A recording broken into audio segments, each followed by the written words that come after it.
औरंगजेबाची कबर उखडून हैदराबादला घेऊन जा, संजय शिरसाटांचा अजुद्दीन ओवेसींना सल्ला. अयोध्येत 14 जून 2022 मध्ये शिंदेंनी मोदींसोबत जाण्यासाठी विनंती केली होती. संजय राऊतांचा मोठा गौप्यस्फोट, तर राऊतांनीच बंड करण्याची भूमिका मांडली होती.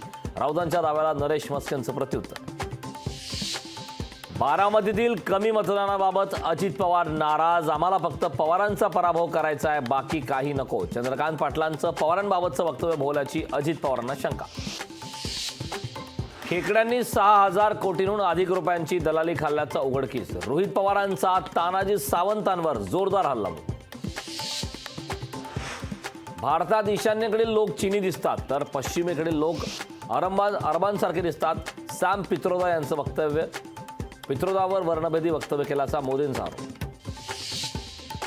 गुणरत्न सरावर्ती आणि जयश्री पाटलांना सहकार खात्याचा दणका. एसटी बँकेतील संचालक पद रद्द. विधान परिषदेच्या 4 जागांसाठी निवडणूक जाहीर. मुंबई, नाशिक आणि कोकण मतदारसंघासाठी 10 जूनला होणार मतदान.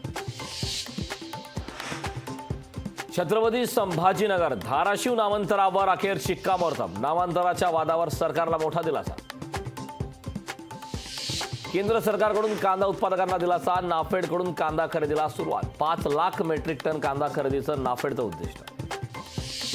मुंबई विमानतळावरील धावपट्टी उद्या 6 तासासाठी राहणार बंद. देखभाल दुरुस्तीच्या कामासाठी सकाळी 11 ते संध्याकाळी 5 वाजेपर्यंत राहणार बंद.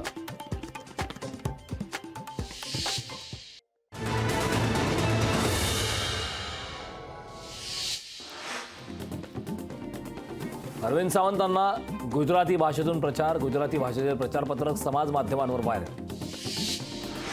पंकजा मुंडेंची कथित ऑडिओ क्लिप व्हायरल. रविकांत राठोडांना अपक्ष उमेदवारी मागे घेण्याची विनंती. रविकांत राठोड यांनी मदत करावी, मुंडेंचं आवाहन.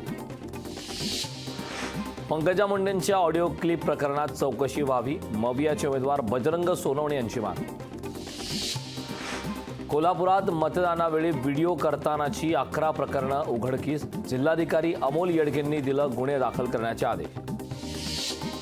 पंतप्रधान मोदी आणि राज ठाकरेंची 14 मे रोजी मुंबईत संयुक्त सभा. शिवाजी पार्क येथे होणार महायुतीच्या उमेदवारांच्या प्रचारासाठी संयुक्त सभा.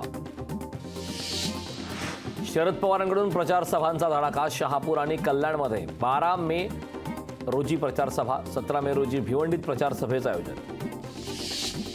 प्रियंका गांधींचा 10 मे रोजीचा नंदुरबार दौरा रद्द. गोपाल पाडवींच्या प्रचारासाठी होणार होती सभा. कांदा निर्यात करणाऱ्या नाशिकचे 400 कंटेनर्स जेएनपीटी बंदरात अडकले. केंद्र सरकारच्या किमान मूल्य कराराबाबत कुठलाही आदेश नसल्यानं जेएनपीटी बाहेर कंटेनर्सचा रांगा. पुण्यातील महमंतवाडी परिसरात तुफान राडा. गंगा फ्लोरेटिंगना सोसायटी बाहेर किरकोळ कारणावरून राडा. अमरावतीच्या कोंडेश्वर वीटभट्टीवर महसूल विभागाची कारवाई. कोणत्याही प्रकारची नोटीस न देता कारवाई केली, वीटभट्टी मालकांचा आरोप.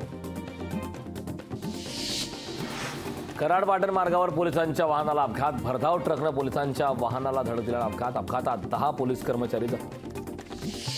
हैदराबाद शहरात मुसळधार पावसामुळे भिंत कोसळून 7 जणांचा मृत्यू. मृतदेह ढिगाऱ्याखालून बाहेर काढण्यात यश.